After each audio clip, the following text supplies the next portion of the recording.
এই মাম, good morning. তুমি আমাদের বাড়ি কে এসছে জানো? কে এসছে? দেখো দেখো, জানলার সামনে গিয়ে দেখো কে এসছে আমাদের বাড়ি। গোপাল ভাই, তুমি? আমি খুব খুশি হয়েছি। হ্যাঁ, মেরেছো?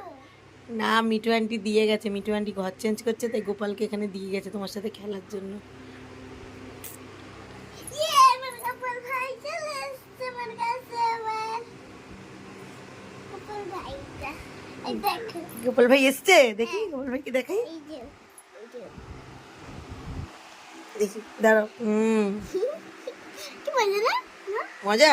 হ্যাঁ, মজা। তুমি সারাদিন খেলবে ওর সাথে? আচ্ছা, ঠিক আছে, খেলে নাও একটুখানি ওর সাথে এখন, তারপর পড়তে যেতে হবে।